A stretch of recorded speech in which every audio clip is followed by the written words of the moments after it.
भव्य समाज एकत्र येतो, पंढरीत एवढा कुठं बसतो हा मोठा प्रश्नच आहे. तर असा हा वारकरी संप्रदाय. कोणता दिवस करतो वारकरी? आपल्या उपास्य परमात्म्याचा व्रत करतो, एकादशी दिवस करतो, सोमवार व्रत करतो, एकादशी व्रत सोमवारनं करते, कोण त्याची गती होईल नाही. तर वारी करणं हे वारकऱ्याचं व्रत आहेत, सांगितलेले आहेत. तो वारकरी या संप्रदायाचे आणखीन एक साधन आहे, पंढरीची वारी आणि तशी आळंदीची वारी. वारकरी संप्रदायाचं तत्वज्ञान म्हणजे ज्ञानेश्वरी. त्या ज्ञानेश्वरीचा सगळा सार भावगर्भ जर काय असेल तर ते पसायदान आहे. वारकरी संप्रदायाला देव आहे, तो देव साधा नाही. सगळ्या देवांनी ज्याची साधना करी असा देव वारकरी संप्रदायाचा देव. तो हा देवाचाही देव, बळीया माझा पंढराव, वाळवंटापासून महाद्वारापर्यंत सुरवरांची दाटी उभे जोडून हात. तुम्हा आम्हाला मुभा आहे. देव सांगतात आषाढी कार्तिकी विसरू नका मग, पण देवाला दररोज हजेरी द्यायला त्याच्या दरबारात यावं लागतं. असा पंढरीनाथ परमात्मा या संप्रदायाचं दैवत आहे. हे सहज आणि सोपं आहे, याच्यामध्ये अवघडपणा असू नये हा आमचा मूळ उद्देश आहे. सो त्याकरता त्या हिशोबाने भाग्य असं की आज आम्ही वारीच्या उद्देशाने आळंदीत शूटिंग करण्याकरता आलो आणि भरपूर दिवसापासून आम्ही बाबांसोबत, उल्हास बाबा ज्यांना आम्ही प्रेमाने म्हणतो, हरिभक्त परायण गुरुवर्य उल्हास महाराज सूर्यवंशी असं ज्यांचं नाव आहे, तर आम्ही त्या योगी आज आळंदीत आलो आणि फार प्रयत्न करत होतो की बाबांची मुलाखत मिळावी. बाबांसोबत आम्हाला 4 शब्द हे जे आपण अध्यात्म चर्चा जास्त म्हणतो तर ती करता यावी, हा आमचा फार दिवसापासून मनोभावे उद्देश होता. आज योगायोगाने बाबा आले, आम्ही प्रेमाने बोललो आणि त्यांना प्रार्थना केली, बाबा प्रसन्न झाले आणि आज आपल्या सगळ्यांना हा योग मिळतोय. थोडीशी ओळख जितकी मला माहिती आहे ती सांगायची तर बाबा या ठिकाणी जसे इतर शिक्षकांसोबत आपण आतापर्यंत परिचित झालो आहोत त्याचप्रमाणे बाबा इथं अव्याहतपणे अध्यापनाचं काम करत आहेत. ते इथं शिक्षक आहेत. आम्हा सगळ्यांकरता, आपणा सगळ्यांकरता ते गुरुवर्य आहेत. जी परंपरा सद्गुरू जोग महाराजांपासून चालत आली आहे त्या परंपरेचे ते पाईक आहेत आणि त्यामुळे आज संपूर्ण वारकरी संप्रदायाकरता गुरुवर्य या भूमिकेस आपण त्यांच्याकडे बघू शकतो. सो ही माझी अल्पबुद्धीने तोडक्या मोडक्या शब्दात मी एक ओळख करून दिली. मात्र सुरुवात करण्याआधी जरी हा विषय वारी या संदर्भात असला तरी एक थोडीशी ओळख आपल्याला व्हावी याकरता मी प्रश्न विचारतो. तुमचं पूर्वायुष्य काय होतं इथं शिक्षक होण्याआधी गुरुवर्य? पूर्वायुष्य म्हणजे माझं मूळ गाव उमरखेड तहसीलमध्ये पिंपरी दिवट आमचं मूळ गाव. माझे वडील एका शुगर फॅक्टरीत सर्व्हिसला होते आणि मग तिथं राहता राहता बाळकडू काही महात्म्यांच्या कडून श्रवण घडलं परमार्थाचं. तसं घरात पंढरीची वारी होतेच आणि आमचे आई पंढरीच्या वारीला आजपर्यंत दरवर्षी न चुकता येत असते. आमचे आजोबा आधी करून पंढरीची वारी घरात होतीच, पण त्यातल्या त्यात विशेषतः काही महात्म्यांचा सहवास बाल्यावस्थेत प्राप्त झाला.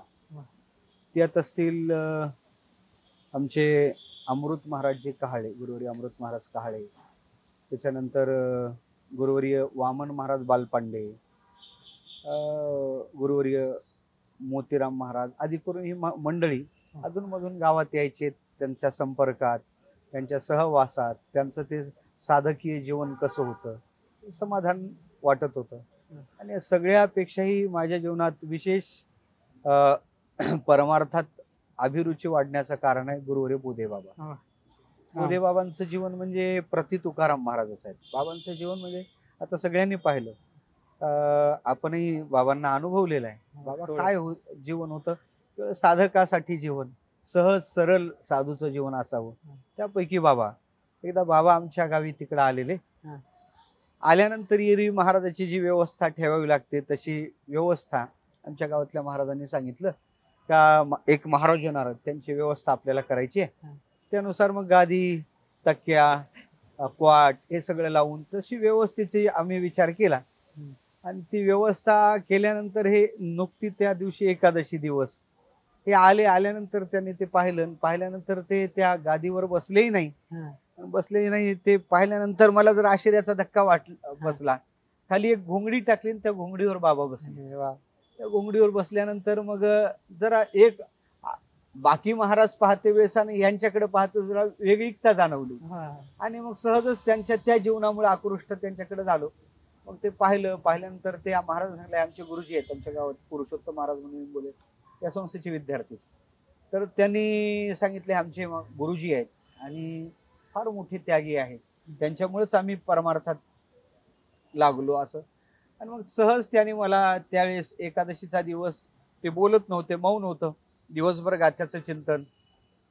सकाळी 3लाच ते उठलेले, थंड पाण्याचं त्यांचं ते स्नान, सकाळी नित्यने मला ते बसलेले, त्यांचा तो नित्य ती साधना पाहिली, एकादशीचं रात्रीचं भजन. आणि त्या भजनात मी काही नुकताच परमार्थ थोडं थोडं अभंग कळत होते, अभंग कशाला म्हणतात, पण अभंग बाकी पाठही नव्हते.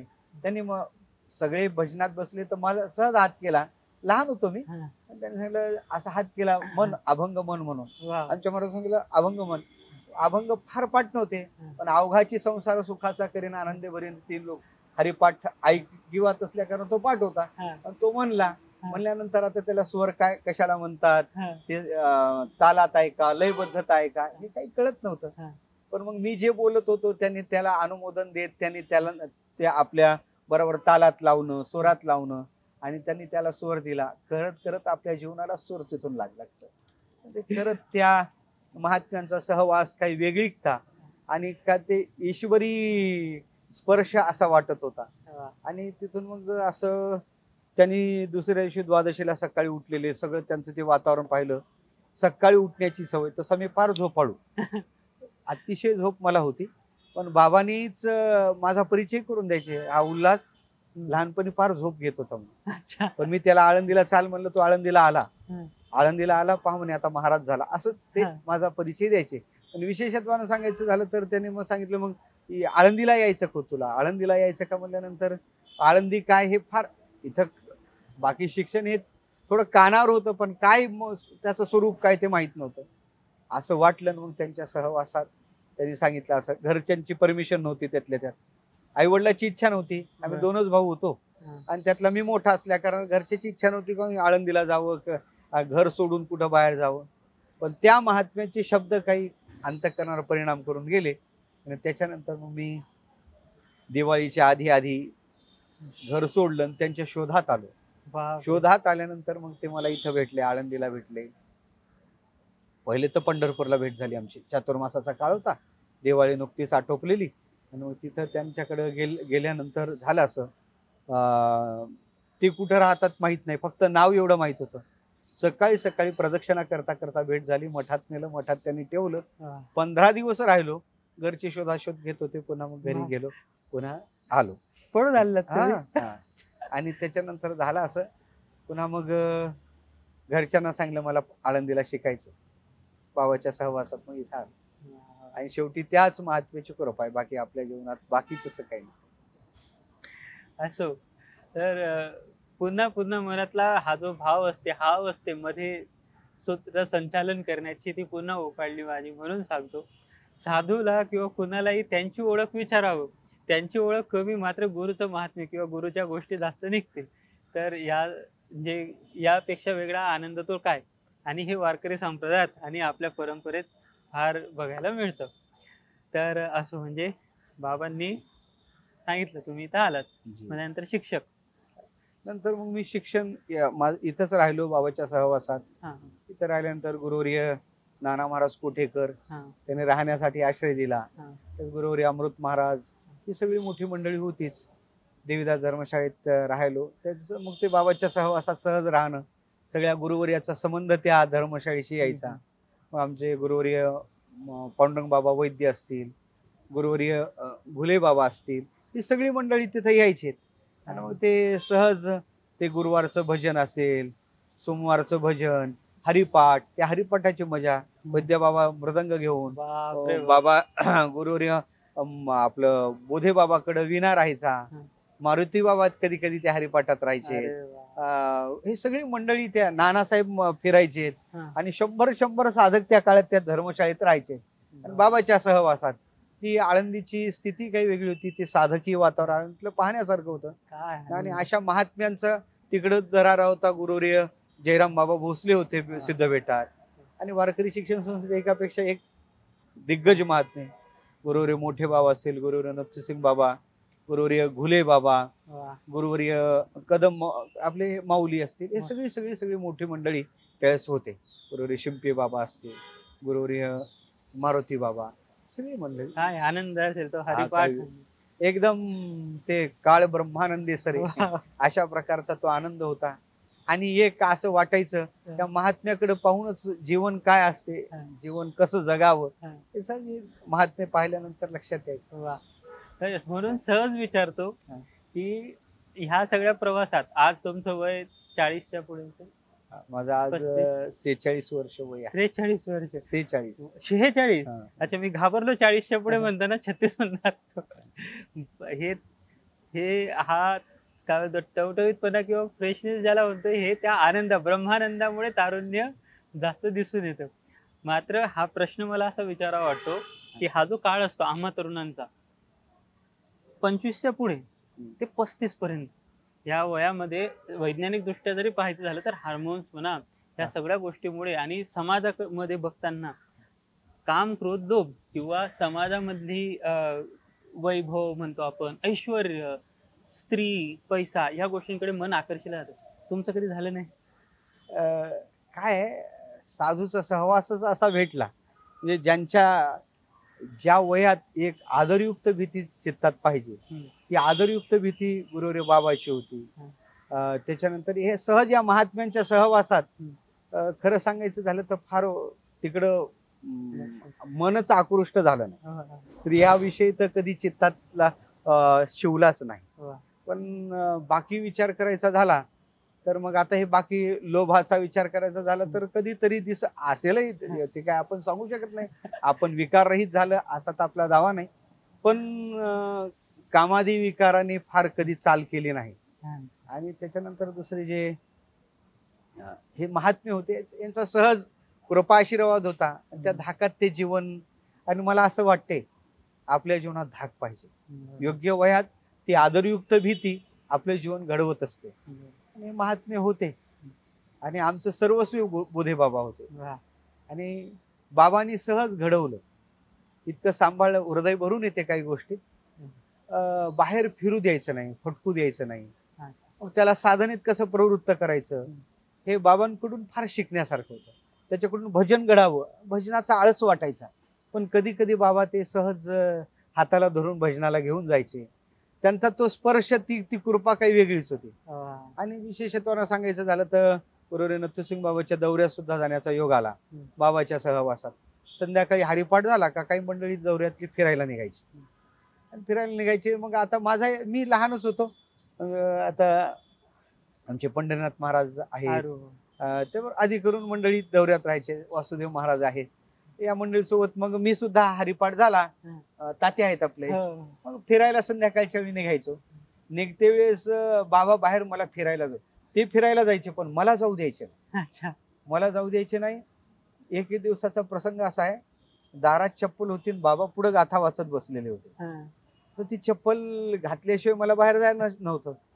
तात्यांनी आपल्या चप्पलमध्ये चप्पल घालून घासत घासत बाजूला आणले आणि आडोशाला आणून मी ती चप्पल पायात घातली. तिथून आता यांच्यासोबत एकदम म्हणजे मी म्हणजे धाक वाटत होता. आणि ते त्या काळात ते कळत नव्हतं ना, आपलं हित कशात काही कळत नव्हतं. आणि विशेषत्वानं मग ती चप्पल घालून निघलो. तेवढ्यात बाबांनी मला खिडकीतून पाहिलं, हे उल्हास म्हणून लगेच बोलावल्यावर म्हणजे बाबा ते चालले, मला जाऊ द्या ना, बस इथं. ज्ञानेश्वरी हातात दिली, पारायण कर म्हणे, बस वाचत बस. असं त्या काळात भलेही वाईट वाटलं, ते कळत नाही आपल्याला, ते आपल्या हिताचा विचार त्यांच्या चित्तात कसा आहे ते कळत नाही. पण झालं असं, मग त्यांनी बसवलं. असं करत करत भरपूर वेळा सांभाळलं. कधी गावातल्या मुलांसोबत प्रसंगात कुठं सप्ताहाला गेलो, बोराचे दिवस, पेरूचे दिवस, शेतावर पेरू बोरं खायला गेल्यानंतर सुद्धा गुरुवर्य नथसिंग बाबांनी शिक्षा केली मला त्याच्यासाठी. हे असं फिरायचं नसते. ते बाबाचं नेहमीच वाक्य राहायचं का, मेंढीनं कळप सोडून जायचं नाही, सुरक्षित राहते. तसं साधकाने सुद्धा ग्रुपच्या बाहेर जायचं नाही, जिथे सुरक्षित राहते. आणि तशा प्रकारचं आपलं एक जीवन ते धाकात पाहिजे, आणि त्याच्यामुळे आपलं जीवन घडत असते. या महात्म्यांची कृपा आहे, तसं आपलं काही तसं हे नाही. त्या महात्म्यांच्या कृपेमुळे इथपर्यंत जीवन आलं. पुढे असं जावं अशी इच्छा आहे. गुरुकृपेचं महात्म्य भरपूर साधू लोकांकडनं पुस्तकांमध्ये आपण ऐकतो, वाचतो. बघायचं काय असेल ते इथं आहेच. वा, छान. म्हणजे मी बोधेबाबांच्या गोष्टी तर असं कधी जर योग जोडला किंवा बाबांची माऊलींची कृपा झाली, नक्की एक पूर्ण व्हिडिओ बाबांवर बनवू शकतो. सगळ्यात त्यांच्याकडे एक मला असं साम्य वाटतं, बाबांचे जितके शिष्य मी बघितलेले सगळे लहान मुलांसारखे आत्ता सुद्धा तसेच आहेत. त्यांचे मन निर्मळ आहेत आणि साधेपणा आहे आणि तो हसत खेळत असण्याची वृत्ती आहे. पण साधक वृत्ती जी असते ती आत दडलेली प्रकट अशी फार दिखाऊ पण नाहीये, पण सहज भाव पण आहे आणि शिस्त पण आहे. जे काही आपण साधू बघितले. असो, बाबांबद्दल तर कायच, बोधे बाबांचा एक पूर्ण वेगळा व्हिडिओ आपण बनवू शकतो. यापेक्षा वेगळं इंट्रोडक्शन ते काय असावं. तर आता मूळ मुद्दा जी आपली वारी आहे, तर वारी संदर्भात जर आपण मार्गदर्शन, आज आमचा विचार आहे, हा आपला उद्देश होता. आता बाबा ज्या पद्धतीने ज्या विषयावर आपल्याला मार्गदर्शन करतील त्या आपल्याला प्रसाद प्राप्त झाल्याचं भाग्य म्हणावं. तर पहिला एक मूळ मुद्दा आपला हाच आहे, वारी चालू आहे. तर वारकरी म्हणजे काय, वारकऱ्याची परिभाषा काय देऊ शकतो?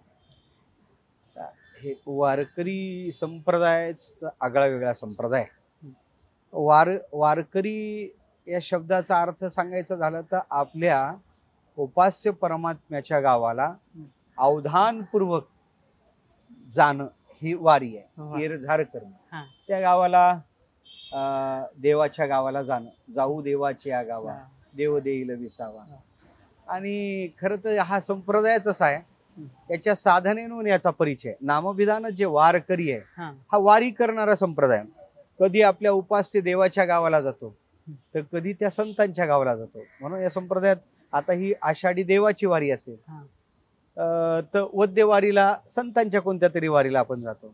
आता कार्तिक वद्यवारी भगवान ज्ञानोबाराचा समाधी उत्सव आहे. असं प्रत्येक महिन्यात वद्य पक्ष संतांची वारी आहे, शुद्ध पक्षात पंढरीची वारी आहे, परमात्म्याची वारी आहे. असं वारी करणारा संप्रदाय हा वारकरी संप्रदाय. आता वारकरी या शब्दाचा विचार करायचा झाला तर वार शब्द आहे, करिया कर्तृत्व बोधक पदाशी मेळ घालून वारकरी शब्द तयार होतो. आता या वारकरी शब्दाचे शास्त्रीय भरपूर अर्थ होतील. का येरझार करणं म्हणजे वारी करणं, त्या वार म्हणजे घाव घालणं, आपल्या विकारावर जो घाव घालतो तो वारकरी आहे. त्याच्यानंतर वार शब्दाचा एक अर्थ आहे का दिवस करणं. कोणता दिवस करतो वारकरी? आपल्या उपास्य परमात्म्याचा व्रत करतो, एकादशी दिवस करतो, सोमवार व्रत करतो, एकादशी व्रत सोमवार न करते कोण त्याची गती होईल नेणे. तर वारी करणं हे वारकऱ्याचं व्रत आहेत, सांगितलेले आहेत. तो वारकरी. या वार या शब्दाचा अर्थ आहे का सुदीन करी ज्ञानी या सुबोधाचा, जो ज्ञानाचा सुदिवस जगात खऱ्या अर्थानं प्रगट करतो तो वारकरी आहे. हे वारकऱ्याचं आहे. वारकरी आपल्या जवळ जे आहे ते सगळ्याला मुक्त हस्ते देणार आहे वारकरी. पण असं आज हे खरं तर या महाराष्ट्राचा सांस्कृतिक वारसा म्हणजेच वारी आहे. आज खरं महाराष्ट्राचा परिचय खरा पाहायचा झाला तर ते वारीनं आपल्याला लक्षात येते. अतिशय शिस्तप्रिय, कोणत्याही प्रकारचं याच्यात पोलीस प्रशासन काय नाही, स्वयंशिस्तीत चालणारा तो वारकरी.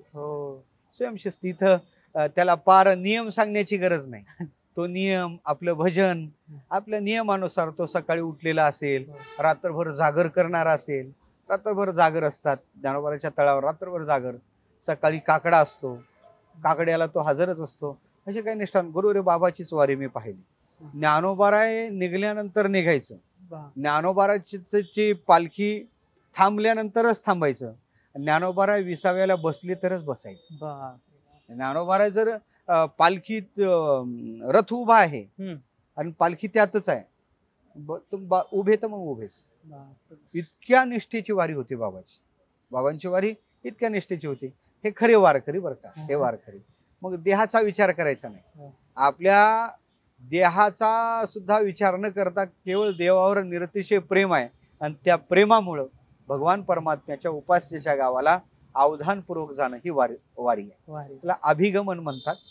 म्हणजे नारद पंचरात्र नावाच्या ग्रंथात जी साधना सांगितली त्या पंचांग साधनेत अभिगमन नावाची एक साधना आहे, त्याच्या अंतर्गत वारी आहे. आणि ही वारी आहे. त्या वारीची विशेषता अशी आहे, या संतांनी आता काही महिना वारकरी आहेत, हम्म. ते घरी जातच नाही, त्यांना घर माहीतच नाही. बापरे. शुद्ध वारीला पंढरपूरला, वद्य वारीला आळंदीला, हे त्यांची वारी ठरलेली. म्हणून असा वारी करणारा संप्रदाय हा खरा वारकरी आहे. अशी लोक असतात आज इकडे आहेत. घरीच जात नाही म्हणजे आहेत, भरपूर आहेत. आणि आपल्या दिले संसार अशी पाणी, जीही हरी धरिला म्हणे दिले संसार अशी पाणी. त्यांचं घर म्हणजे पंढरीची वाटच आहे, बस. त्यांना काही नाही. आणि त्यांच्या ठिकाणी जे समाधान आहे, खरे वारकरी ते आहेत. आलं लक्षात? कीर्तनकार आणि वारकरी यात थोडा फरक होईल बरं का. वारकरी कीर्तनकार असू शकतो, पण कीर्तनकार वारकरीचा आहे असा हे नाही. वरवरच्या भाषेने बघायला हा, पण खऱ्या अर्थानं असे वारकरी भेटले पाहिजे. काया वाचा मने जीवे सर्वस्व उदार, बाप रखुमादेव विठ्ठलाचा वारीकर. हे ज्ञानोबारांनी वारकऱ्याच्या संबंधाने बोलले. थोडं याचं एक परिभाषा म्हणजे व्याख्या सांगितली तरी चालेल ती भाषा. काया वाचा मने जीवे सर्वस्व उदार. उदार उदार भगवान परमात्म्यावर सगळं समर्पण केलेलं आहे त्याने. हा, बाप रखुमादेव विठ्ठलाचा वारीकर, परमात्म्याचा वारी करणारा असा जो आहे, हा त्या वारकऱ्याचं खरं अंतरंग लक्षण आहे. नाही मग ते बाकीचं ते आहे आपल्या जीवनात, ते घेऊन चालतात, ते आहेच त्याच्या जीवनात. मग कधी वारकऱ्यांनी कसं पोशाख कसा असावा, बहुतेक जुना वारकऱ्याचा पोशाख पाहिला तर ते बाराबंदी दिसते, गुडघाभर धोतर दिसते, डोक्याला मुंडासा, ते फेटा दिसते, मोठ्या मोठ्या गळ्यात माळा दिसतात, मुद्रा लावलेल्या असतात, भगवान परमात्म्याच्या नावाच्या, संतांच्या नावाच्या मुद्रा त्याच्या चेहऱ्यावर दिसतात, आणि खांद्यावर त्याच्या पताक दिसते. असं वारकऱ्याचं चिन्ह आपण ते चित्र पाहतो. आणि ते पडशी, त्याच्या पडशीत तरी दुसरं काय असतं? वारकऱ्याच्या पडशीत काय? वारकऱ्याच्या पडशीत असते उद्या घालायचं एक धोतर असते, त्याच्यानंतर नित्यनेम असते, देव असतो. वारकऱ्याच्या पडशीत देव असतो, नित्यनेमाचे गाथा, ज्ञानेश्वरी, भागवत आदी ग्रंथ असतात. त्या वारकऱ्याच्या पडशीचं जवळ टाळ असतो, ज्या ते साधन आहे. वारकऱ्याची विशेषता अशी आहे, या टाळादी साधनाला सुद्धा ते साध मानत नाहीत. तर विठ्ठल टाळ विठ्ठल दिंडे, विठ्ठल तोंडी उच्चारावा, ही भावना आहे. आमचा टाळही विठ्ठलच आहे, आमची दिंडी विठ्ठल आहे, आमची पताका विठ्ठल आहे. आणि या भावनेनं उदारता, यालाच ही खरी उदारता आहे. आणि अशा प्रकारची भगवत विषयक भावना अंतःकरणात धारण करून भगवान परमात्म्याच्या भेटीला आर्ततेनं जातो तो वारकरी. एक एक शब्द फारच असं मार्मिकपणे, पण त्यातनं त्या साधकाच्या विचाराने थोडस आनंद आपल्याला होतोय. फक्त विचार करून गेलं साधकाची वृत्ती कशी असू शकेल. एक साधारण व्यक्ती करता, जसं आता शिंदे माऊलींनी पण सांगितलं की कर्म करत असताना परमार्थ करण्याचा तो एक मार्ग आहे. त्यानुसार जर आपण बघितलं तर वारकरी संप्रदाय याबद्दल आता थोड्या वेळपूर्वी तुम्ही आम्हाला थोडं मार्गदर्शन करत होता गुलाबराव महाराजांच्या दृष्टिकोनातून. तर ते एक थोडं आम्हाला सांगाल की वारकरी संप्रदायाचं विशेषत्व काय आहे? हा वारकरी संप्रदाय आगळा वेगळा संप्रदाय. गुलाबराव महाराजांनी संप्रदाय सुरतरू नावाचा ग्रंथ लिहिला, वेगवेगळ्या संप्रदायाची मीमांसा केली, कशी असावा, का संप्रदायात काय असावं. आणि गुरुवर्य गुरुनाम गुरु मामासाहेबांनी सुद्धा वारकरी पंथाचा इतिहास एक फार गोड ग्रंथ लिहिलेला आहे. याच्या आधी इंग्रज सरकारने ज्यावेळेस भारतावर आपल्याला सत्ता प्रस्थापित करायची, तर दूरदृष्टीनं त्यांनी मुत्सद्दी बुद्धीनं इथं असणारे पंथ, संप्रदाय, जाती, धर्म याचा अभ्यास त्यांनी केला. आणि त्याला अभ्यास करण्यासाठी हंटर नावाचा एक इतिहास संशोधक त्यांनी इथं भारतात पाठवला. त्यांनी फार बारकाईनं याचा सगळ्याचा अभ्यास केला. त्यांनी ते गॅजेट तयार केलेलं आहे, ते इंग्रजी भाषेत आहे. आणि मग त्यातही आपल्याला काही मुद्दे संप्रदायाच्या संबंधाने आपल्याला पाहायला सापडतात. संप्रदाय हा वारकरी संप्रदाय तसा बृहन महाराष्ट्रात सगळ्यात मोठा संप्रदाय जर कोणता असेल तर वारकरी संप्रदाय. आणि हे मला सांगायला आनंद वाटेल, आज एवढे संप्रदायाचे अनुग्रहित आहेत, एवढे बाहेर आपल्याला पाहायला सापडत नाही. अन्य संप्रदाय आहेत जगाच्या पाठीवर, भरपूर संप्रदाय, पण एवढे संप्रदायाचे उपासक एकत्र येऊन एवढ्या शिस्तीनं एखाद्या देवतेकडे जातात असं आपल्याला क्वचित पाहायला सापडेल. 10-10 लाख समाज आहे, एका संता सोबत 10-10 लाखापर्यंत समाज आपल्याला पाहायला सापडते. ज्ञानोबाराय असतील, तुकोबाराय असतील, निवृत्तीनाथ, दिवसेंदिवस ही वारी वाढत आहे. संत मुक्ताबाई महाराज असतील, आता वेगवेगळ्या संतांची जी स्थान आहेत त्या संतांच्या स्थानावर सुद्धा पालख्या निघतात. असा एवढा भव्य समाज एकत्र येतो, पंढरीत एवढा कुठं बसतो हा मोठा प्रश्नच आहे. तर असा हा वारकरी संप्रदाय. या संप्रदायाला काही संप्रदाय सम आणि प्र उपसर्ग आहे. दा यच्छेती धा. सम म्हणजे चांगल्या प्रकारे, प्र म्हणजे प्रकर्षानं, दा यच्छेती चांगल्या प्रकारे जे काही साध्य प्राप्त करून देतो तो संप्रदाय आहे. आपल्या चांगल्या स्थळापर्यंत चांगल्या प्रकारे प्रकर्षानं जो येतो तो संप्रदाय आहे. आणि असा हा वारकरी संप्रदाय. याला 5 अंग आहेत. याला देव आहे, याला संत आहे, याला ग्रंथ आहे, याला तीर्थ आहे आणि याला साधन आहे. 5 अंग संप्रदायात असले पाहिजे. वारकरी संप्रदायाला देव आहे, तो देव साधा नाही. सगळ्या देवांनी ज्याची साधना करेव असा देव वारकरी संप्रदायाचा देव आहे. तो हा देवाचाही देव, बळीया माझा पंढराव. वाळवंटापासून महाद्वारापर्यंत सुरवरांची दाटी उभे जोडून हात. तुम्हा आम्हाला मुभा आहे. देव सांगतात आषाढी कार्तिकी विसरू नका मग, पण देवाला दररोज हजेरी द्यायला त्याच्या दरबारात यावं लागतं. असा पंढरीनाथ परमात्मा या संप्रदायाचं दैवत आहे. इंद्र चंद्र महेंद्र ज्याची पूजा करतात, श्रुतीशास्त्र ज्याचं स्तवन करतात, महासिद्ध मुनी त्याची आराधना करतात, असं दैवत या वारकरी संप्रदायाचं दैवत आहे. इंद्र चंद्र महेंद्र यातेची पूजिती, श्रुतीशास्त्र तेही यातेची स्तविती, महासिद्ध मुनी ध्यानी आराधिती, निळामणी तो हा जोडला सांगाती हो. हा वारकरी संप्रदायाला प्राप्त झालेला देव सामान्य नाही. हा वेदांनी सुद्धा याचं गायन केलेलं आहे. सर्वे वेदा यत पदमामनंती असा हा परमात्मा आहे. हा स्वभूमी विश्वतो वृत्वा अत्यतिष्ठ दशांगुलम. या श्रुतीत विठ्ठल नावाचा प्रत्यक्ष उल्लेख आहे. अरे वा. हा स्वभूमी विश्वतो वृत्वा अत्यतिष्ठ दशांगुलम ही श्रुती आपल्याला विठ्ठल नावाचा स्पष्ट उल्लेख सांगत आहे. आणि असा हा संप्रदाय याला देव आहे. या संप्रदायाचं दुसरं अंग आहे, याला संत आहे. जगात आज संत भरपूर झाले, पोटासाठी संत झाले कलित बहुत. आलं लक्षात. स्वतःला संत म्हणून येणारे भरपूर आहे, पण संत पदाला प्राप्त झालेले फार कमी पाहायला सापडतात. या वारकरी संप्रदायात अशा आत्मानुभवानी संपन्न संत आहेत. आपली आत्मानुभूती मुक्त असते जगताला देणारे असे संत या संप्रदायात आहेत. निवृत्ती संत हा सोपान.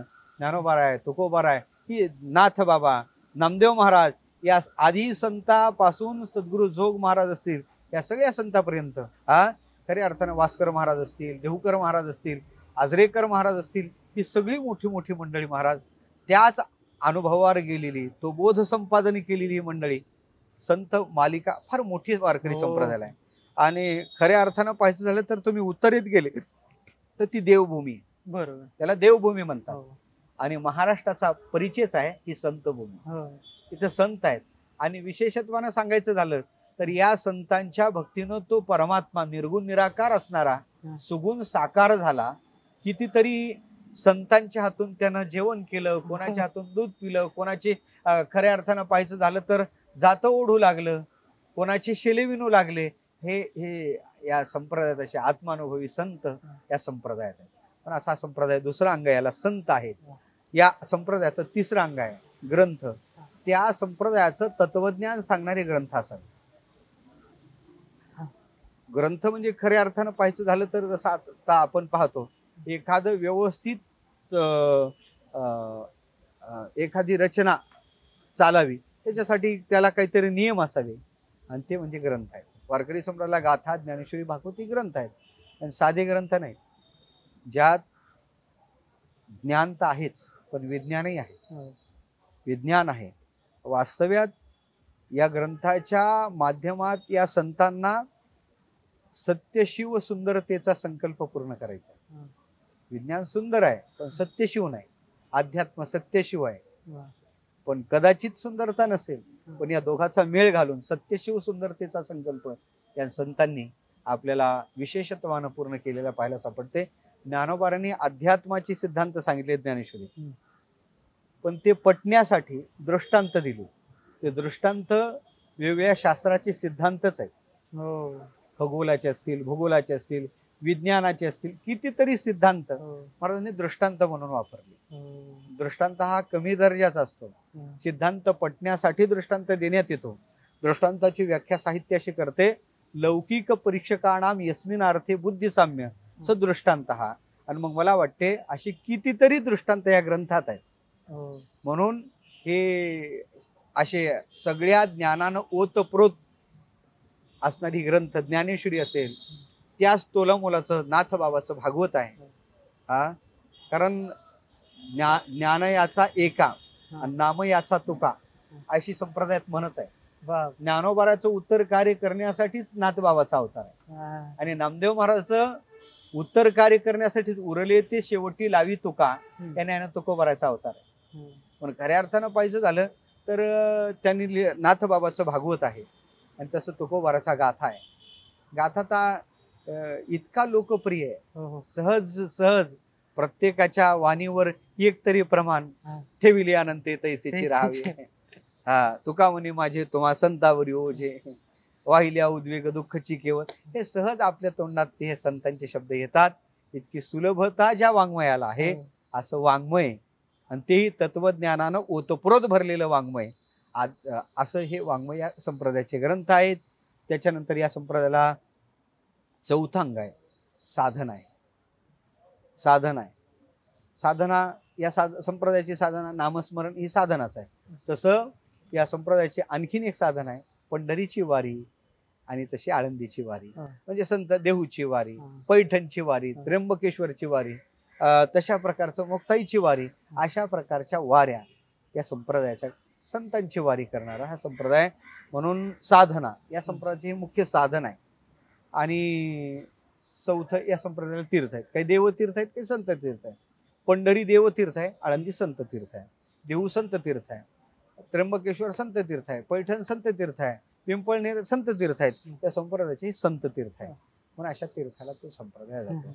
असा विशाल संप्रदाय, सर्व समावेशक संप्रदाय, यारे यारे लहान थोर, याती भलती नारी नर, करावा विचार न लगे चिंता कवनाची, अशा प्रकारचा हा संप्रदाय म्हणून सगळ्यांना आवडणार आहे. तो कोणतं बंधन नाही, कोणतं जातीचं नाही, काय नाही, काय नाही. संतांनी सगळ्यांना एक केलेला असा हा संप्रदाय. म्हणून हा संप्रदाय सर्वश्रेष्ठ संप्रदाय. विदर्भ संत गुलाबराव महाराज म्हणतात, मी कोणत्या संप्रदायाचा अनुग्रहित नाही, पण मला शहाणा असा वारकरी संप्रदाय आवडतो. आणि त्यांच्या पुढचं त्यांचं एक भाकीत आहे. ते म्हणायचे, हा वारकरी संप्रदाय एक दिवस विश्वधर्म होणार, विश्वाला या संप्रदायाची गरज. मला आज आपल्याला त्याचा प्रत्यय येतो. पुढं प्रत्यय येतो. युनोमध्ये जर आमच्या ज्ञानोबाराचं पसायदान प्रमाण म्हणून मानून तिथं लावलं असेल तर मला वाटते ज्ञानोबाराच्या पसायदानाचं नाही माहिती मला. तर मग हे विश्व युनो म्हणजे आहे तिथं. हा, अरे बाबा, तिथं स्वतंत्र पसायदान लावलेलं आहे. वर पसायदान, तेही इंग्रजी ट्रान्सलेट करून त्याने ते पसायदान लावलेलं आहे. म्हणून हे संत, हे वारकरी संप्रदायाचं काय आहे, अख्खी ज्ञानेश्वरी पाहायची झाली तर त्या पसायदानात आपल्याला पाहायला सापडतं. ज्ञानेश्वरीचे सगळे विषय ज्ञानोबारांनी पसायदानात आणले. म्हणून आम्ही सांगत असतो का ज्ञानेश्वरीत पसायदानाची भावना आहे, तर पसायदानात ज्ञानेश्वरीचं प्रतिबिंब आहे. आणि म्हणून ही ज्ञानेश्वरी म्हणजे सगळं तत्वज्ञान आहे वारकरी संप्रदायाचं. वारकरी संप्रदायाचं तत्वज्ञान म्हणजे ज्ञानेश्वरी. त्या ज्ञानेश्वरीचा सगळा सार भावगर्भ जर काय असेल तर ते पसायदान आहे. आणि मग ते पसायदान जर तिथं आज त्यांनी मान्य केलं असेल तर मला वाटते तत्वज्ञान मानलं म्हणजे स्वीकारलंच, त्या संप्रदायाला स्वीकारलं. आजही या संप्रदायात जेवढे तरुण अनुयायी आहेत एवढे कुठं नाही, अन्य संप्रदायात पाहायला सापडत नाही. म्हणून असा हा वारकरी संप्रदाय अतिशय आनंदानं भक्ती प्रधान संप्रदाय, ज्ञानाच्या अधिष्ठानावर, केवळ द्वैतातली भक्ती नाही तर अद्वैतानंतर सुद्धा भक्ती करायला जमते असा हा संप्रदाय, म्हणजे ज्ञान भक्तीचा मिलाप असा हा संप्रदाय. आणि केवळ कर्मठ नाही तर पण कर्म करणारा हा संप्रदाय, असा वारकरी. वा वा, काय सुंदर. आपण त्याच्या कितीही म्हणजे अशा व्याख्या जरी केल्या तरी त्यात सामावणारा नाही, पण गोड शब्दांमुळे तुम्ही तो मांडलात. अति आनंद. तर आणि एक गोष्ट अशी पण येते की अनेक संप्रदायांना सुद्धा पोटात घालून घेतो.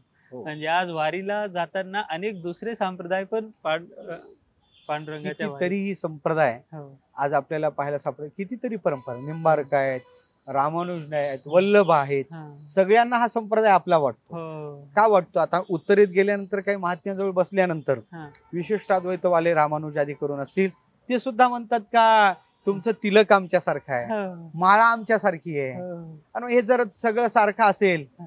तर मग तुम्ही आमचेच आहेत. हो. आलेले म्हणजे असे भरपूर संप्रदाय आहेत. हो. काही आता केवळ अद्वैतीवाले सुद्धा हा. या तत्वज्ञानाच्या भूमिका, ज्ञानोबराच्या तत्वज्ञानाच्या ज्या व्याख्या पाहिल्या, जगताच्या विषयी ज्ञानोबराय काय बोलले, हो. त्याच्यानंतर जीवाच्या स्वरूपाच्या विषयी काय बोलले, ब्रह्मस्वरूपाच्या विषयी ज्ञानोबराय काय बोलले, हो. ह्या संतांच्या सगळ्या व्याख्या पाहिल्या, रज्जू सर्पाकार, भासिले जगडंबर, हे सगळं पाहता त्यांना असं वाटते हा संप्रदाय केवळ अद्वैती आहे. हा. म्हणून सगळ्यांना आपला आपला असा वाटणारा हा संप्रदाय. कारण हे काय त्या संतांनी जे तत्वज्ञान मांडून ठेवलं हे सगळं समावेशक आहे. हो. ज्ञानोबाची विशेषता आता विश्वात्मके देवे, आता भारतापुरतं नाही, ते नाही वाटते. विश्वाला उरून पुरणार आहे. अशा व्यापक बोधावर गेलेले महात्मे असल्या कारण हा संप्रदाय सर्वांना आपलासा वाटतो. हे तर झालंच. एक सांगायची आता काय माहित माझ्या अज्ञानात निघत असलेले वाक्य आता आठवलं म्हणून बोलतो. संप्रदाय, आस्तिक संप्रदाय तर आहेतच जे परमात्म्याला मानतात. हो. मात्र जे आपण म्हणतो की पुरोगामी चळवळ ज्याला म्हणतात, जी लोक कदाचित नास्तिक भावात मोडणारी असतात तरी सुद्धा, किंवा अंधश्रद्धा जी लोक निर्मूलन करण्याकरता प्रयत्न करतात, ते जे त्याला क्लेम करतात की ते आमचं आहे, ह्या लोकांना सुद्धा तुकोबरायांशिवाय आधार नाही.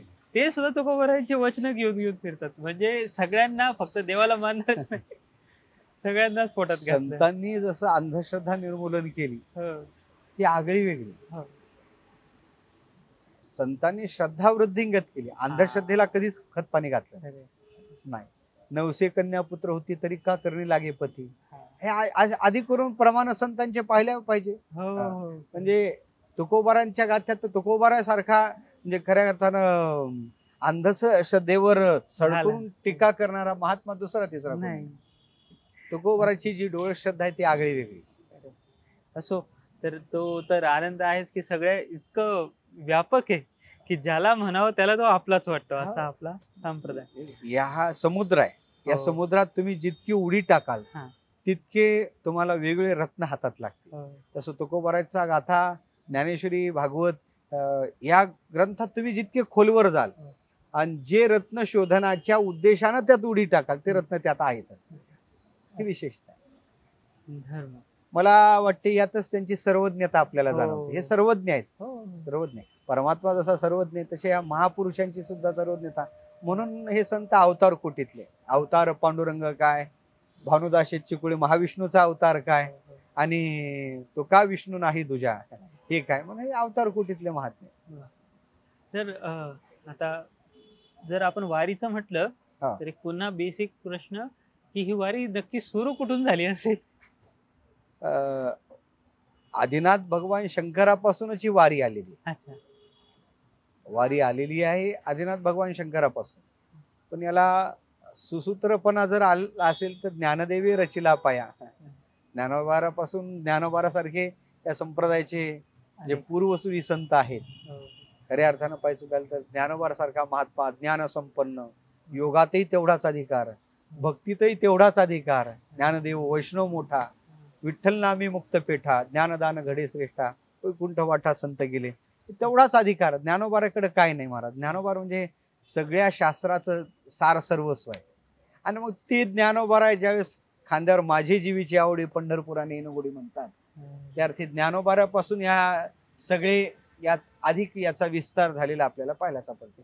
तर भगवान शंकराच्या वारीचं एक आपल्याला परंपरेनं कथा सांगण्यात येते का भगवान शंकर आपल्या सकुटुंब वारीला कसे आलेत, त्याच्यानंतर त्या काळात कसे वारकरी, ज्ञानोबाराच्या आधीच्या वारीच्या ते वारीला आल्यानंतर ते गर्दी वारकऱ्याची ते परंपरा सांगतात. त्याच्यानंतर मग आई साहेब त्या गर्दीला, पार्वती माता साहेब, आई साहेब, मग त्या म्हणे एवढ्या गर्दीत ते घाबरले, अशी एक कथा आपल्याला ऐकेवात आहे. नंतर मग ते पद्मावतीचं मंदिर जे आहे ते आई साहेब आहेत, मग ते तिथंच थांबल्यात.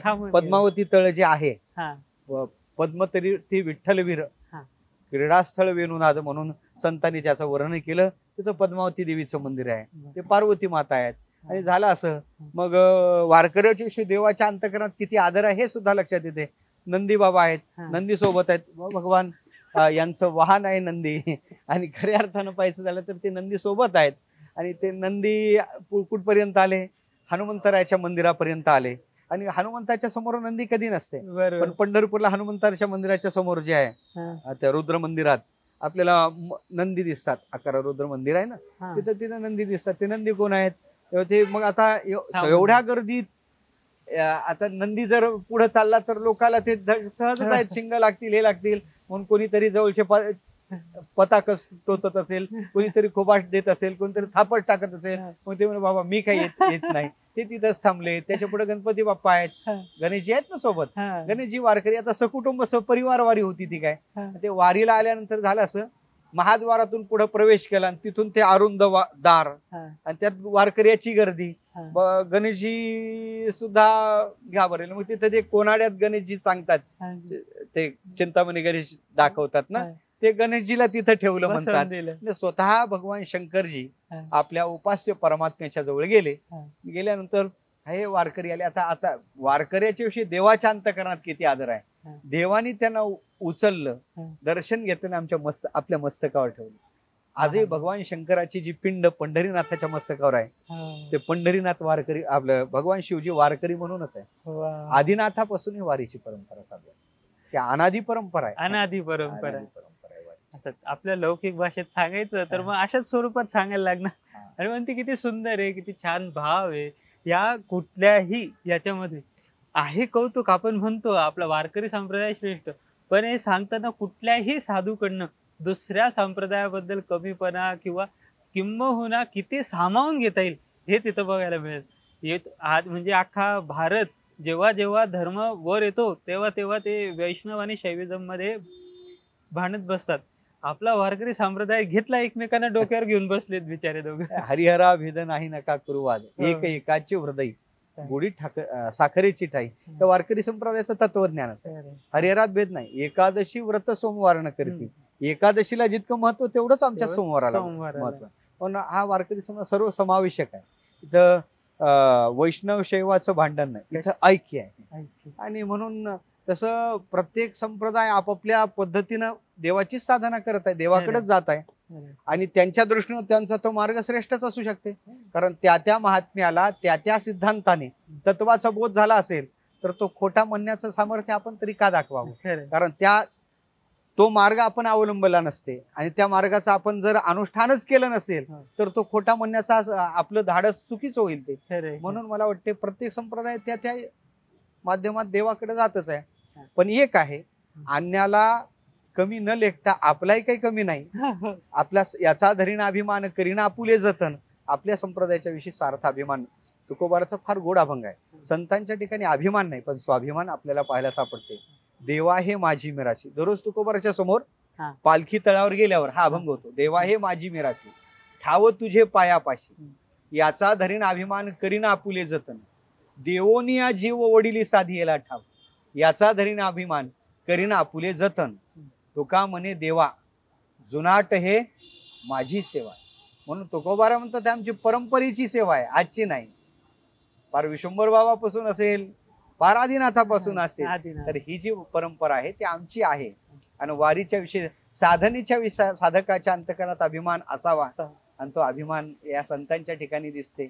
आणि मला वाटते तसंच पहा ना तुम्ही, आता काय आनंद. उद्या आता 2 दिवसावर प्रस्थान, उद्या तुकोबाराचं, परवा ज्ञानोबाराचं प्रस्थान आहे. काय आनंद आहे. प्रत्येकाच्या चित्तात कोणत्या प्रकारचं दुःख नाही. बस काही एकादशी आषाढी आहे, कधी पंढरपूरला जातो, कधी वारी चालू होते. आषाढी जवळ आल्यावर खऱ्या वारकऱ्याला करमत नाही. तुकोबारा त्या वारकऱ्याच्या हृदयाची अवस्था सांगतात. संपदा सोहळा नावडे मनाला, करीतो टकळा पंढरीचा, तेव्हा लागला टकळा पंढरीचा. जावे पंढरीशी आवडे मानशी, काही एकादशी आषाढी. आणि अशी जर अर्थता आपल्या चित्तात लागली तर देवही आपली वाट पाहतो. तो का म्हणे ऐसे अर्थ ज्याचे म्हणे त्याची चक्रपाणी वाटप आहे. कारण देवाचा निरोप आहे. देवगुज सांगे पंढरीची यारे, प्रेम प्रीती घ्या रे नाम माझे. म्हणून देवानं निरोप सांगितला. आषाढी कार्तिकी विसरू नका मज, सांगत असे गुज पांडुरंग. हे देवाच्या अंतकरणातलं गुज आहे आणि म्हणून सगळे भक्त आनंदानं वारीला जातात. अशी वारी आहे. बघा बुवा, आता खरंच देव आपली वाट बघतो, यापेक्षा काय पाहिजे अजून. काय कधी आमच्याकडनं अजून वारी घडावी अशी तुमचे आशीर्वाद असू द्या, की आमच्याकडनंही लवकरात लवकर जास्त वारी, रेग्युलर वारी घडावी. बघू, पांडुरंग देतील बुद्धी. जर असेल, तुम्हाला जर वाटलं तर सांगा, की पांडुरंगाचं जी कथा आहे पुंडलिकाची, त्या व्यतिरिक्त कुठली ओळख आहे का, काही हा देव आहे कोण वगैरे, असं काही तुम्ही सांगाल? हा प्रत्यक्ष पांडुरंग म्हणजे परब्रह्मलिंगम भजे आचार्यांनी वर्णनच केलं. अच्छा. हा परब्रह्मलिंग प्रत्यक्ष परब्रह्मच आहे आणि हे अवताराची रास आहे. ते सांगलं, निर्गुणीचे वैभव घेऊन भक्तिमिशे ते हे विठ्ठल वेशे ठसावले. भक्तीच्या निमित्तानं निर्गुण स्वरूपाचं वैभवच हा भगवान परमात्मा विठ्ठल वेशानं, विठ्ठल रूप धारण करून पंढरपूर मध्ये राहिलेला आहे. आणि तो निर्गुण निराकार, सगळ्यांनाच त्याची उपासना करणं शक्य नाही, म्हणून तो सगुण साकार झालेला आहे. आणि हे सगळ्या अवताराची राशी तो हा विठ्ठल. सगळ्या अवताराचं गुढ म्हणजे पंढरीनाथ परमात्मा आहे. विशेषत्वानं सांगायचं झालं तर याची विशेषता अशी आहे, हा अतिशय सुंदर आहे. भावाची आळुके भुलले भक्ती सुखे, दिधले पुंडलिके साधून. पुंडलिकानीच ते आपल्याला साधून दिलं. पुंडलिकाचे म्हणून उपकार आहे. तया पुंडलिका केला उपकार, त्याने मोठा उपकार केला. वैकुंठीचा देव आणिला भूतळा, वैकुंठात असणारा देवच या भूतळावर आणला, म्हणून धन्य तो आगळा पुंडलिक. संतांनी पुंडलिकाला भरपूर धन्यवाद दिले, उपकार मानले, नमस्कार केला. कारण तो निर्गुण निराकार सगळ्याला शक्य नव्हता ना. सगुण साकार त्या परमात्म्याला त्या संतांनी केलं, पुंडलिकरांनी केलं. आणि पुंडलिकाच्या भावार्था गोकुळीवनी झाला इथं निज प्रेम भक्ती बघता घ्या घ्या आता म्हणत असे. त्या द्वारकेची मूर्ती तीच इथं आहे. जो द्वारकेत होता, जो गोकुळात होता, जो त्याचं मूळ स्थान वैकुंठ, तोच परमात्मा पंढरपूरला आला. असा परमात्मा आलेला आहे. किती ह्या गोष्टीची चर्चा केली, आनंद संपत नाही. तसंच एक होता प्रश्न म्हणून विचारतो, किंबहुना त्याची चर्चा अजून तुमच्याकडनं ऐकायला आवडेलच, की जसं आपण तुकोबरायांनी ज्ञानोबरायांबद्दल ऐकतो, त्यांनी वारी केली, तर जसं तुकोबरायांचे काही अभंग आहेत, तुम्ही त्याबद्दल सांगाल की हे जे साधू होते यांची वारीबद्दलची त्यांचे जे साहित्यामधनं किंवा त्यांच्या चरित्रामधनं आपल्याला जी वारीबद्दल त्यांचं जे भाव होते ते एकदा ऐकायला आवडेल आम्हाला. सगळ्या संतांनी वारी केली. सेना महाराजांच्या जीवनातही वारी आहे, जनाबाईच्या जीवनात वारी आहे. सगळे संत वारकरी म्हणल्यानंतर सगळ्या संतांच्या जीवनातली वारी आहे. तुकोबाराचे वारीचे अभंग जास्त प्रचलित असतील, ज्ञानोबाराचे वारीचे अभंग आहेतच. माझे जीवीची आवडी पंढरपुरा नेनगुडी. नाथबाबाची सुद्धा वारीच्या संबंधानं भरपूर अभंग आहेत. अनुपम्य सप्तपुरी त्या असती, अनुपम्य त्यावरती पंढरी आहे, अनुपम्य तीर्थ सागरादी असती, अनुपम्य तीर्थ पंढरी आहे, असे नाथबाबाचे अभंग आहेत पंढरीचं वर्णन करणारे. नाथबाबांनी आणखीन सांगितलेलं आहे का, खऱ्या अर्थानं पाहिजे जायचं अवघीच तीर्थे घडती एक वेळा, चंद्रभागा डोळा देखलिया, हे आमचे तुकोबारा सांगतात. आणि अवघीच तीर्थे घडती एक वेळा, त्या नाथबाबांनी असं सांगितलं, एक एक तीर्थ कोटी कोटी वेळा चंद्रभागा डोळा देखलिया. एका तीर्थाला कोटी कोटी गेल्याचं पुण्य फक्त चंद्रभागेला डोळ्यांनी पाहिल्यानंतर प्राप्त होते. अशी विशेषता या तीर्थाची आहे. या क्षेत्रानं सगळ्यांना आकृष्ट केलं. ते महायोग पीठ आहे, यांना सामान्य नाही.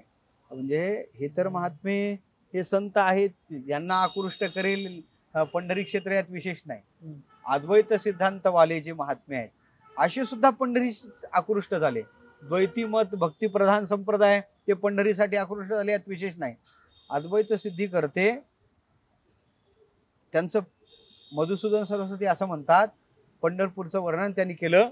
मा यात पंथा पथिभिमरथ्या दिगंबरा कोपी तमाल नीलहा विन्यस्तस्तोपी नितंब बिंबे धूर्त समाकर्षित चित्तवृत्ती. सांगितलं हे पांथी कानो, तुम्ही या वाटेला जाऊ नका. मा यात पंथा म्हणजे कुठं महाराज, पथिभिमरथ्या, भीमरथी नदीच्या काठावर तुम्ही जाऊ नका. म्हणजे का, कोपी कोणीतरी आहे, कसं आहे, तमाल नीला, हा तमाल वृक्षाच्या निळ्या रंगाप्रमाणे त्याचा रंग आहे. विन्यस्त स्तोपी नितंब बिंबे, त्यांनी दोन्ही आपले मोकळे हात आपल्या नितंबावर कमरेवर धरलेले आहे. तो धूर्त आहे. धूर्त आहे म्हणजे तो चोर आहे. आणि समाकर्षित चित्तवृत्ती, बाकीचे चोर तुमच्या वस्तू चोरतात, तुमच्या वस्तू चोरल्यात तुम्हाला घ्यायला जमतात, पण हे चोर असा आहे ते तुम्हालाच चोरतो. पण पंढरपूरला एकदा गेला, हा तुका पंढरीशी गेला पुन्हा जन्मा नाही आला. म्हणून तुकोबाराय सांगतात तेथे जाऊ नका कोणी, गेले नाही आले परतुनी. जाऊ नका या शब्दाचा अर्थ गेल्याशिवाय राहू नका हा अर्थ आहे. अलग लक्षात. म्हणून हा कधी कधी शब्द जरी रचना अशी वाटली तरी तिथे गेल्याशिवाय राहू नका. हा जन्माला आलेत ना तुम्ही, एक वेळ पंढरपूरला जाच, एक वेळ जा याचा अर्थ तुम्ही एकदा गेले का त्या भूमीची विशेषताच अशी आहे की तो तुम्हाला आकृष्ट केल्याशिवाय राहणार सुटका पण नाही. एकदा पंढरपूरला गेला, कोणी असो मग तो कोणी असो, असे जे अद्वैत मार्गाचे उपासक पण पंढरीनाथाकडे आल्यानंतर आकृष्ट झाले आणि ते त्यांचं वर्णन करू लागले की विशेषतः या पंढरीनाथाची, या क्षेत्राची असं आहे. पण हा पूर्वापार संप्रदाय सगळ्या संतांनी पंढरीनाथाचं वर्णन केलेलं आहे. आता तो विषय फार मोठा होईल सगळ्या संतांच्या पण. असो एक आता आनंद इतका येतोय, असं तुम्हाला पुन्हा त्रास दिल्याशिवाय आम्ही राहणार नाही. त्यात तुम्ही लवकर तयार होत नाही. पण खरं सांगतो फार आनंद येतोय या परमात्म्याच्या चर्चा जर शुद्ध मनातनं, शुद्ध भावनेतनं आणि आचरणातनं आल्यावर काय त्याचा परिणाम असू शकतो तो हा की आम्हाला हा जो आतनं आनंद येतोय. काही लोक कमेंट करतात तुम्ही साधू संतांजवळ बसून म्हणे दात न काढतो. एकाने कमेंट केले भाऊ हा आनंद आतनं येतो, कंट्रोल मधनं होत. इतका आनंद या साधू संतांच्या गोष्टींमधनं येतो की काय सांगावं. तर असो मूळ जर प्रश्नाकडे येऊ नेक्स्ट वाला तर असं आहे की मला हे विचारायचं होतं की आता तुम्ही ही सगळी वारी आपण जगत आहात, तुमचा पहिला किंवा तुम्ही वारकरी बनण्याचं तर तुमचं सांगितलंच की तुम्ही कसे जात, त्यात आता पुन्हा काय त्यात राहिलंच नाही, तुम्ही सगळं सांगितलं. वारीचा तुमचा पहिला अनुभव सांगा किंवा त्यातल्या विशेष आठवणी. मी पहिल्यांदा वारीला आलो असेल 13-14 वर्षाचा असेल. आणि आमच्या घरून आमची आई वारीला यायची, आई होती सोबत आणि आमच्या गावातूनच दिंडी निघते. त्या दिंडीत आलो, त्याचे बाकी काही वारीचं माहित नव्हतं, पण त्या दिंडीतलं ते भजन, पुढं ते पता घेऊन चालायचं आणि उड्या मारणं, नाचणं त्या अभंगात, त्या चाली, आणि त्यानंतर मग ते येऊ वाटत होतं बस, बाकी काही नाही. आणि विशेषतः 1 महिना शाळा सोडून वेगळा बाजूला आलेलं, घर सोडून आलेलं, आणि ते असा एक वेगळा विलक्षण. पूर्वी म्हणजे वारकरी बनून वारीला आलो अशातला काही तो अनुभव नव्हता.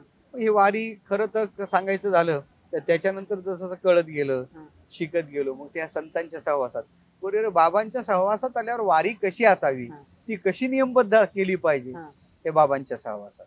तेवढं एकदा सांगून द्या आता की बाबांनी सांगितलेले नियम वारीचे. ते बाबांच्या नियमात आज आपल्याकडून तशी वारी होत नाही खरं सांगायचं म्हणजे.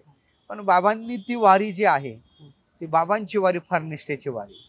ज्ञानोबारा निघले का निघायचं, बसायचं तेव्हाच, भजन चिंतन. बाबाची विशेषता अशी होती का बाबा जेवण सुद्धा एकच टाइम करायचे वारीमध्ये. कारण रात्री आपल्याला जागरला जायचं आहे, काकड्याला सकाळी जायचं आहे, मग त्याच्यामुळं जास्त खाल्लं सुस्ती जास्त येईल. कधी कधी चालता चालता ज्ञानोबाराचा पालखी सोहळा उभा राहिला तर बसल्या बसल्याच, कारण शरीराला कधीतरी विश्रांतीची गरज आहे, कधी कधी डोळे आपोआप लागायचे. अशी वारी त्यांची आम्ही पाहिली, अशी वारी पाहिली. भजनाशिवाय नाही, भजन करत आजही गुरुरे पंढरपूर बाबा घुले त्याच निष्ठेनं ते वारी आजही ते करतात.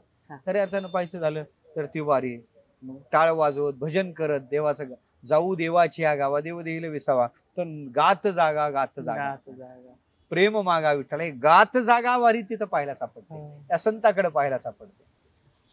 अलीकडे तशा स्वरूपाची वारी अद्याप चालूच आहे. जशी वारी चालू केली तशी वारी बंद पडली नाही. पण ते वारी करते वेळेस आता फक्त एक आहे, थोडं मध्यंतरी ऍक्सिडेंट झाल्यामुळं पायात रॉड आहे, आडवा आणि उभा रॉड आहे, त्याच्यामुळे मग जरा गर्दीत थोडं टाळतो आणि पुढं चालतो. पण वारी दरवर्षी वारीला पुढे आहे. वारी चुकत नसते. बाबांचा विषय आला म्हणून माझा एक छोटा अनुभव. मी गौरव महाराजांसोबत गेलेलो. हा. तर ही गोष्ट किती उघड प्रमाणे बोलावं हे माहिती नाही, पण कदाचित मला अपराध असेल तर माफ कराल. पण 2 अनुभव माझे, की मी गेलो आणि बाबांचा ॲक्सिडेंट झालेला आय थिंक, आणि पूर्ण शरीर पाठीवर जखमा होत्या. मी पहिले 2-3 वेळाच भेटलोय, म्हणजे तुम्ही बघितलं, पण खरं तर मला तेवढं भाग्य नाही लाभलं. आम्ही फार पामर, म्हणून मी ह्या आम्ही क्षुद्र मानतो मी ह्या जगतातला, कारण की बाबांचा फार सहवास नाही लाभला. पण दुसऱ्यांदा ज्यावेळेस गौरव महाराजांसोबत गेलेलो, इतक्या जखमा पाठीवर, पण त्या अवस्थेमध्ये ती एक वृद्ध व्यक्ती, साधारण भाषेत जर मी म्हटलं तर, खुर्चीवर बसलेली, आणि आपला हा अनुभव साधा ताप काय, डोकेदुखी किंवा गुडघेदुखी जरी राहिलं तरी माणूस तो देवाचं नाव, अरे आता कसं निघन बाबा, असं माणूस काहीतरी मोबाईल दे, टाइमपास करू दे, दुर्लक्ष होईल. मात्र ती व्यक्ती त्या व्हीलचेअरवर बसून पांडुरंगाच्या समोर फोटो, आणि असं जसं काही एक प्रेयसी प्रियकराकडे बघते. बाप रे बाप, एक कणभर त्याच्यामध्ये वेदना असतीलही शरीरात, ऑब्विसली असतील, पण ती साधना तरी बंद नाही. आणि नंतर शेवटची वारी पण बाबांची माझ्या मते चुकली नव्हती. म्हणजे ती चुकली तर कोणीतरी भेटायला गेलं होतं ना, तुम्हाला माहिती होतं, हो. सांगाल एकदा. शेवटच्या वारीला बाबा जाता जाता पुण्यात थोडा दुखापत झाली, ऍक्सिडेंट झाला, नंतर हॉस्पिटलमध्ये होते. पण आपण पंढरपूरला जाता हीच भावना त्यांची होती. पंढरपूरला आपण कधी पोहोचणार, कधी जाणार पंढरपूर, का पंढरपूर येत नाही आणखी, ही त्यांची भावना होती. आणि करता करता करता झालं असं, जसजसे दिवस जवळ यायचे तस पंढरीच्याच त्यांचं ध्यान, सगळं चित्त पंढरीत, कधी पंढरपूरला आपण जाणार आहे, हा त्यांना लागलेला ध्यास. मनी वेधू तयाचा पंढरी राहायचा, एवढंच होतं. आणि शेवटी त्यांना लक्षात आलं आपल्याला दुखापत झाली, आपण उठू शकत नाही. त्यावेळेस त्यांना थोडं वाईट वाटलं. ते कधी देहाकडं का देहाच्या एखादा वेदना आहे, दुःख आहे, त्यांना कधी व्यतीत झाले नाही. आम्ही पाहिलं बाबाला.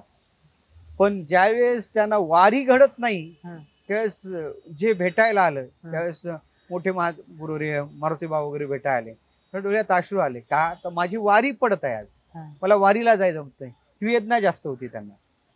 आणि मग असं करता करता हॉस्पिटलमध्ये आम्ही होतोच. हॉस्पिटल संचेतीमध्ये बाबा ऍडमिट होते. शेवटचा प्रसंग पंढरपूरला दशमीला. मग आता मी म्हणलं बाबा पंढरपूरला आम्ही जातो, वारीला जातो आता. मग दशमीला मी निघलो, जा लवकर या, द्वादशीला हॉस्पिटलमध्ये यायचं. झालं, मी द्वादशीला लगेच एकादशी केली, दशमीला गेलो आणि द्वादशीला वापस आलो. वापस आल्यानंतर झालं असं, तिथं बाबा म्हणे, बाबांनी सांगितलेलं अनुभव त्यांचा, ते दर्शन ते म्हणायचे, उल्हास भाऊ तुम्ही पंढरपूरला देवाला भेटायला गेले, पण देव मला भेटायला इथं आला. म्हणजे मला देवाने असं दर्शन दिलं, इथं दर्शन असं दिलं का आगळं वेगळं दर्शन, असं दर्शन मला कधीच झालं नाही. आणि जे जे बाबांना त्यावेळेस भेटायला गेले, बाबा सगळ्यांना हेच सांगायचे. आणि खरं सांगू का, त्याच्या आधीचा त्यांच्या चेहऱ्यावरचा भाव आणि त्याच्यानंतरचा जो भाव, तो काही वेगळा होता. ते काही समाधान वेगळं होतं. नंतर त्या ध्यान अवस्थेतच ते बहुतेक दिसायचे. नंतर मग भजन, गुणगुणणं, हेच त्यांच्या मुखातून विशेषण जे आलं. त्यांना सुद्धा गोष्टी करण्यापेक्षा किंवा माझ्या शरीराची चौकशी करण्यापेक्षा तुम्ही एखादं भजन म्हणा, एखादा अभंग म्हणा, असं ते म्हणायचे. आणि मग जवळ आलेला व्यक्ती ते भजन, मग त्याचं जर कुठं चुकलं तर बाबा त्याला ते स्वर काढून द्यायचे. असं ते आगळं वेगळं जीवन पाहायला सापडलं. मी हा संवाद त्यावेळेस कोण होतं, गौरव महाराज होते सोबत, आय थिंक कुरेकर बाबांसोबतचं चुकलं तर माफ करा. पण बाबा म्हटले कुरेकर बाबांना, कारण की चर्चा जसं तुम्ही सांगितलं एवढं नव्हतं माहित मला, तसे बाबा बोलले असतील की बोधे बाबांना की बाबा तुमची वारी राहिली, मग आता असं काहीतरी.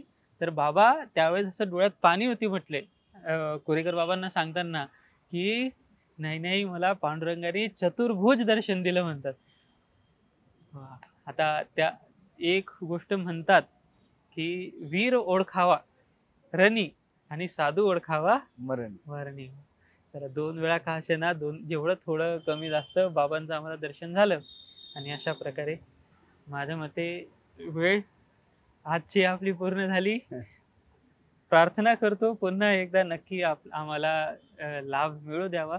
अशी साधूंची चर्चा करू किती आनंद मिळतो.